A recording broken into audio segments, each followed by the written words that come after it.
Bom dia, jovens, tudo bem com vocês? Então vamos lá para a correção agora da nossa prova 2, né? É uma correção bem rapidinha, não tem muito detalhe. Claro que eu vou explicar ali algum conteúdo que aparecer de interessante, mas acho que a correção vai ser bem breve, né? Não vai ter muito tempo aí pra gente ficar focado nisso aqui não, até porque é legal para vocês também terem esse tempo para estudar, né? Como é a nossa terceira prova, já ficou bem em cima da segunda, então para vocês terem tempo aí bastante para estudar, né? Retomar os conteúdos, assistir esse vídeo, assistir o vídeo da prova um e aí ficarem preparados para a nossa prova que já é na próxima semana, né? Na próxima aula, inclusive. Então, pessoal, questão um, né? Então vou ler, vou comentar e eventualmente dar uma pincelada aí no nosso conteúdo da prova, que é parte da prova, né? Porque a prova 3 ela é feita com parte da prova 1 e parte da prova 2. Então vamos lá. O sistema de administração instituído por Portugal nas regiões da costa atlântica africana, né? Então a gente está falando do continente africano, região que começou a ocupar logo depois dos anos iniciais da expansão marítima, foi. Então, o que eles construíram ali nas costas africanas enquanto eles passavam, né, por aqueles territórios para alcançar ali, no caso, as Índias Orientais, né, que era a Ásia, né, que era bastante explorada não, mas estava ali na visão de exploração próxima do continente europeu, né? Então eles contornavam a África e o que eles construíam nesses pontos onde eles iam parando no continente africano? Capitanias, intendências, colônias ou feitorias. Eles construíam, gente, feitorias. Feitorias eram grandes galpões, grandes depósitos, né? Claro que dentro da condição tecnológica da época, né? Para armazenar recursos para esses navios ou se abastecerem ou de mantimentos ou para levar esses recursos também para a Ásia, né? E comercializar eles eventualmente. Então, eles construíam ali, no primeiro momento, feitorias. Feitorias que eram grandes fortificações protegidas por algum exército, protegidas ali por alguma força, né? Que fosse militar ou instituída pela coroa, certo? Para proteger esses mantimentos, é claro. E também era uma reserva, né? Um grande estoque para que esses navios se abastecessem ao longo das viagens. Fechou? Então, feitorias. Vamos lá. O neocolonialismo deu-se no final do século XIX, em um contexto em que as potências nacionalistas e imperialistas europeias tinham expandido seus domínios pelos continentes asiático e africano.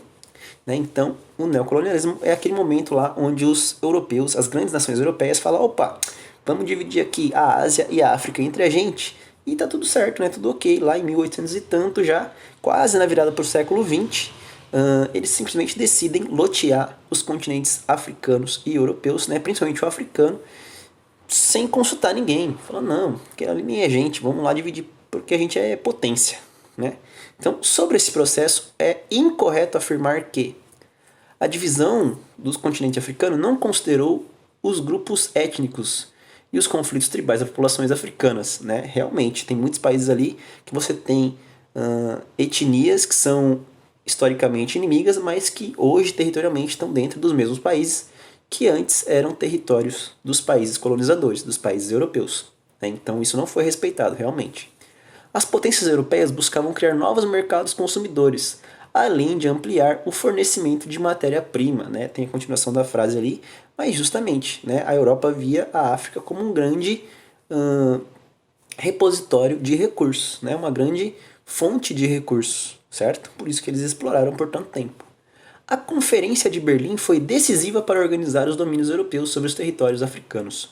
Sim, né, esse evento que selou aí o processo de divisão do continente africano foi a Conferência de Berlim, né? Foi ali que os países decidiram, olha, não, vamos lotear a África e a Ásia, né? E por último, a França foi o único país europeu a não estabelecer domínios em território africano, não senhoritos, ela tinha domínios ali no território africano, né? Ela estava no bolo dos países que dividiram o continente, certo? Então, essa última, a França estabeleceu domínios, né? Ela participou do processo, então essa está incorreta. Sobre a regionalização africana, considere a alternativa incorreta, aquela que não está certa. A subdivisão é composta por África Setentrional e África Subsaariana. A África subsaariana possui uma subregionalização da África Meridional, África Central, África Oriental. O fator natural responsável pela subdivisão do continente africano é o deserto do Saara.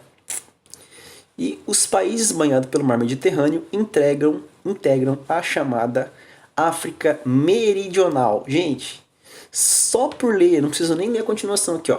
Se a gente pegar o que é África Meridional, meridional é sul, né? Se fosse África Setentrional, aí sim, é o norte da África. Aqui a gente está falando, ó, África Setentrional, norte da África e África Subsaariana, aquela que é dividida a partir do deserto do Saara, certo? Onde você tem na África Subsaariana as subdivisões aqui, ó, África Meridional, África Central, África Oriental. Então a África Meridional, na verdade, ela está dentro da África Subsaariana, certo? Então os países banhados pelo mar Mediterrâneo não são da África Meridional, são da África Setentrional. Então a incorreta é essa daqui. Belezinha, vamos lá. Falando agora sobre o clima. O clima tropical ocupa cerca da metade do continente. Apresenta temperaturas elevadas durante o ano todo e duas estações bem distintas, chuvosa no verão e seca no inverno. A vegetação predominante nesse clima é uma transição entre a floresta úmida e as áreas áridas do semiárido no norte e no sul do continente. Nesse domínio, a vegetação apresenta árvores e arbustos de portes variados e dispersos na paisagem e plantas rasteiras, capins e gramíneas, que recobrem o solo, semelhante ao do cerrado brasileiro. O texto anterior descreve a formação vegetal típica do clima tropical africano e que também foi cenário natural de alguns filmes famosos como Tarzan e Xena, a rainha guerreira, a rainha da selva lá, né? E o Rei Leão também, se a gente for lembrar aí, tem o Rei Leão, né? Ele passa ali nesse... Tem um bugzinho que geralmente eu conto na sala de aula, né? Que ele sai da floresta e vai direto para o deserto, né? Ele não passa... na verdade, ele não passa pela savana, né? Mas, enfim, isso aí não cabe agora. Assinale a alternativa referente a essa paisagem vegetal, ou seja, a paisagem que tem... Vamos lá, deixa eu achar aqui no texto, ó. Árvores e arbustos de portes variados e dispersos na paisagem, plantas rasteiras, semelhante ao cerrado brasileiro. Então, que vegetação na África é semelhante ao cerrado brasileiro? Deserto? Não é. Florestas tropicais? Não é. Vegetação mediterrânea? Também não é. São as savanas, né? Onde tem a zebrinha, onde tem lá a girafinha. Claro que na África você tem animais específicos da África, assim como no cerrado brasileiro. Você vai ter animais ali específicos daquela região. É a mesma coisa, são comparativos. Fechou? Então na África, essa vegetação aí entre a floresta e o deserto se chama savana. Vamos lá para a próxima. Nos últimos anos é perceptível uma maior aproximação comercial entre a China e o continente africano, dando origem ao termo de relações sino-africanas, né? Sino que vem de chineses, africanas que é do continente africano. Dentre outros fatores, os chineses estão conquistando uma imensa área de influência. O fator que motivou essa maior aproximação chinesa à África refere-se, ou seja, por que a China tem interesse na África? Vamos lá, não precisa tirar a cabeça daqui não. Então, por quê? Devido ao forte poder de compra da população africana diante dos produtos chineses, né, a África ainda não tem tanto poder de compra. Vai ter um dia, assim esperamos, né, que vai melhorar a condição deles. Mas, por enquanto, isso não é geral. A política social chinesa, que oferece ajuda incondicional ao continente africano, também não é assim, né? Eles não são bons samaritanos, né? Eles têm um interesse, sim, eles não estão fazendo ali por bondade. Tem um interesse comercial por trás. Né? Ao contínuo desenvolvimento do continente, que vem crescendo nos últimos anos. Depende, né? Não é unânime esse crescimento. Tem países que crescem, tem países que não crescem. Tem países que inclusive estão em recessão, em guerra, né? Então não é a máxima ali. E, por último, ao interesse dos chineses, ou ao interesse chinês, nos recursos naturais do continente, sobretudo nos combustíveis fósseis, petróleo, gás natural e carvão mineral. Essa daí com certeza, né? Eles não estão fazendo porque eles são bonzinhos, eles têm interesses nos recursos naturais. Então eles investem no continente e em troca ganham aí, né, por contratos ou por acordos, benefícios na exploração desses recursos ou na comercialização desses recursos. Fechou? Vamos lá. O conceito que deu origem ao grupo foi criado pelo economista Jim O'Neill do banco Goldman Sachs em um estudo de 2011 que previa que as 4 economias emergentes teriam um PIB superior ao do G6 até 2050. Então isso aí era uma projeção lá no começo do século 21, né? 21 que a gente está agora, 2001, começa o século 21.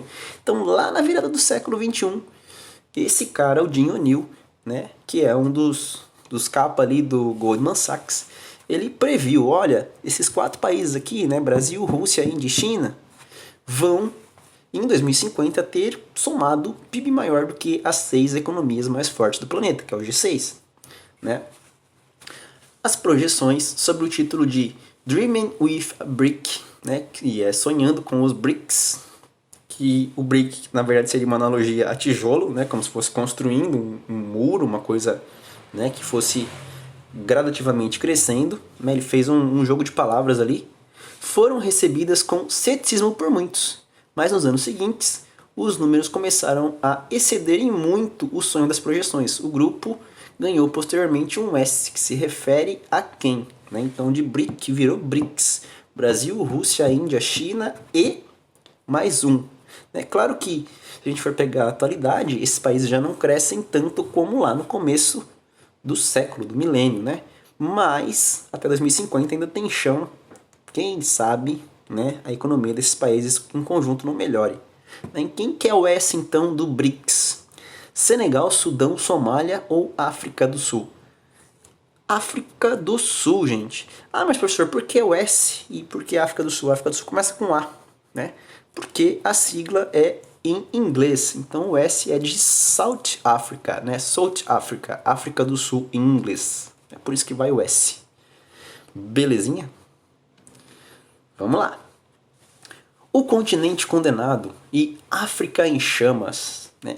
Essas manchetes apresentadas acima ou ao lado expressam de forma simbólica o trágico quadro socioeconômico e demográfico deste continente.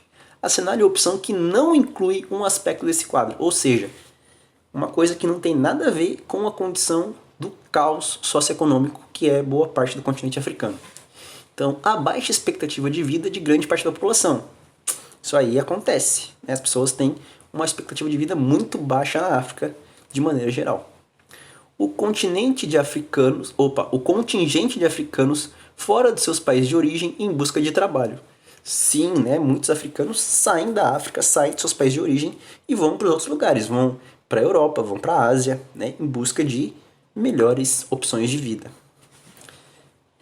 O analfabetismo elevado, falta de moradias adequadas e uma rede de tratamento de esgoto sanitário e outras coisas, né? Ou seja, infraestrutura e aspectos de desenvolvimento social também são um problema grave, né? E por último, as guerras civis estimuladas pelas potências imperialistas europeias. Gente, tem guerra na África? Tem. Guerra civil na África? Tem. Só que a pegadinha tá aqui, ó. Estimulada por potências imperialistas europeias. Isso aqui tá fora de contexto, né? As potências imperialistas europeias eram aquelas lá do início do século, ou do final do século XIX, início do século XX, que fizeram o neocolonialismo. Não tem nada a ver com o momento atual da África, né? Tem a ver porque deixaram herança histórica, mas não são elas que hoje determinam as guerras civis e nem muito menos estimulam as guerras civis na África, tá certo? Então a incorreta é essa aqui. Vamos lá, deixa eu passar minha cabeça pro lado de cá. Tá aí, ó. O mapa abaixo indica 2 importantes bacias hidrográficas africanas. Quais são elas? Então, tem a bacia hidrográfica A, famosona, e a bacia hidrográfica B, também famosa se você assistiu o filme do Tarzan ou o filme do King Kong. Então vamos lá, ó. A A é a bacia do rio Níger e a B é a bacia do rio Nilo. Gente, já de cara, dá pra gente matar esse negócio aqui, né? Que rio que é esse aqui, ó? O rio mais famoso da África, um dos rios mais grandes, um dos rios maiores do mundo. Rio Nilo, gente. Então, tá aqui, ó, a bacia do rio Nilo na A e a bacia do rio Congo na B, Congo aqui, Rio Congo, né? Tem a planície e o planalto do Congo. E o Rio Nilo, você vai ter os lagos aqui para baixo, né? O Rift Valley. Também são os que direcionam o movimento do Rio Nilo aqui na direção do Mar Mediterrâneo, né? E aqui é a planície e o planalto, né? Nasce nos planaltos e corre para as planícies do Rio Congo, certo? Então, beleza. Então, A, Rio Nilo, B, Rio Congo. Ixi, deixa eu ver aqui. Acho que... aqui, tá melhor. Qual das alternativas abaixo melhor descreve a relação geopolítica entre os países do norte da África e da Europa? Então, relação geopolítica, ou seja, envolve diplomacia, envolve migração, envolve aspectos econômicos, né? Então, qual desses pontos aí descreve a relação geopolítica entre os países do norte da África e os países europeus, né? Aqueles países que estão mais próximos ali territorialmente. Então, a proximidade dos continentes pelo Estreito de Gibraltar e do Mar Mediterrâneo, os imigrantes da África Setentrional, em sua grande maioria, ocupam cargos de qualificação e remuneração.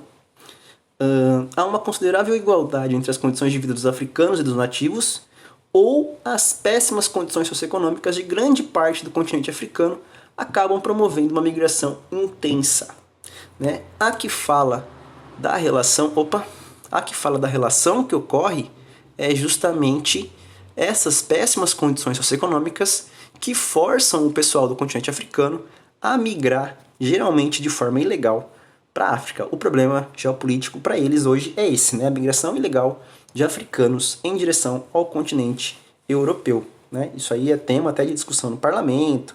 Tem um pessoal que é meio xenofóbico, não gosta, né, não apoia que vá africano e nem asiático, né, porque os asiáticos são os árabes, os africanos também tem uma parte árabe, mas eles ficam ali receosos, né, entre um aspecto da xenofobia, da aversão ao imigrante, porque é inseguro, porque vai roubar meu emprego, né, não são daqui, enfim, dá margem para esses discursos aí, mas o grande problema socioeconômico e que é geopolítico, né, portanto, tem desdobramentos na política, tem desdobramentos na sociedade, é que na África as condições são piores e, portanto, eles miram a melhor condição de vida na Europa, e se eles estão próximos ali, o que separa eles, de fato, é um pequeno estreito, né, no Mar Mediterrâneo. O que justamente condiciona isso aí são as péssimas condições de vida na África, tá certo? Vamos lá. O que motivou o início do processo de independência dos países africanos?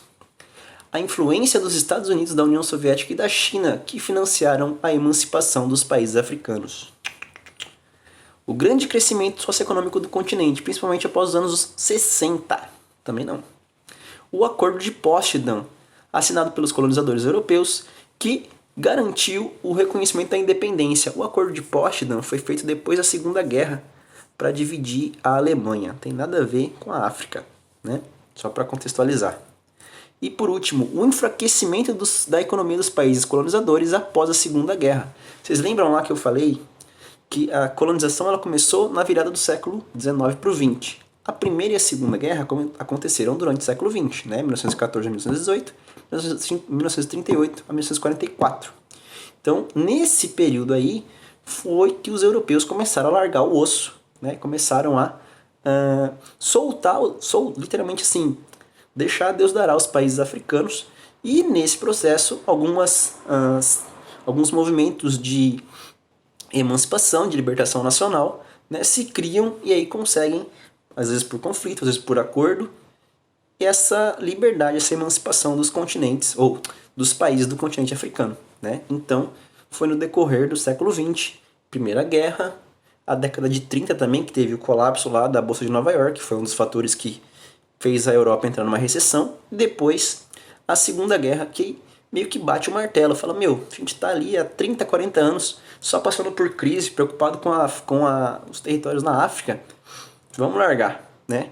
E a fechada do caixão foi lá na década de 80, final da década de 80, começo da década de 90, a queda do Muro de Berlim, né? E o fim da disputa ideológica entre Estados Unidos e União Soviética, que também tinham influência ali no continente africano.